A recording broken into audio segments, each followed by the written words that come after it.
For hundreds of years, Paul Joy's family has set out on the North Sea to catch fish. They're one of the few remaining families of fishermen in Hastings, southern England. Joy and his two colleagues mainly catch European plaice, sole and skate. My brother is fishing and cousins are fishing, but for my family this looks like the last generation. Simply it's just not viable for them to fish. But that's not because of depleted North Sea fish stocks. In fact, stocks have recovered, says Joy. Instead, the problem is that British fishermen face a limit on how much fish they're allowed to catch. Each year, the EU draws up North Sea fishing quotas by fish type and country. What aggravates us is the share we have in our own waters. We're fishing in British waters, which was British territorial waters, and have to throw back fish because our counterparts, our European fishermen, they do not have to throw back.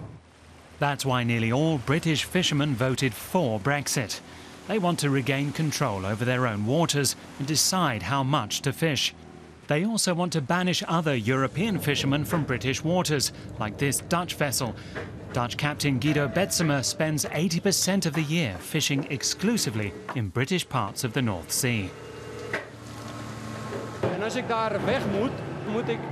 If I can no longer fish there, I have to find other areas. I'd have to compete with my Dutch colleagues and share a tiny fishing area.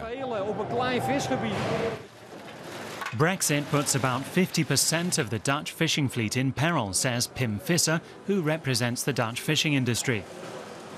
He thinks this is unnecessary because strict EU regulations now ensure there's enough fish for all. VISSER thinks the British government is the real problem for distributing only a tiny fraction of its EU fishing quota to British small-scale fishermen in the English Channel. They blame the EU for the internal problems. The smaller boats have no quota. That is a problem, but that's not a problem created by Brussels. That's a problem created by London. And they think that they can solve a problem in London by walking away from the EU. But that's going to be a real disappointment for them. The Dutch are convinced all fishermen are responsible for North Sea fish stocks. After all, fish have no nationality and recognise no borders. What we see already in our relations with what used to be our colleagues, our friends, working together in European fisheries politics, and all of a sudden it's turned upside down, and as if they are strangers, as if we are strangers. And that is a very, very bad feeling. Our friends are no longer our friends. GUIDO BETSEMA's existence as a fisherman is now in jeopardy. He didn't see Brexit coming. His family also has a 500-year history of fishing in the North Sea, and he's afraid that that will be over soon. Even as a little boy, I joined my father, and we went fishing in British waters. He told me where and when you can catch the best fish. These are familiar waters, and I know them like the back of my hand.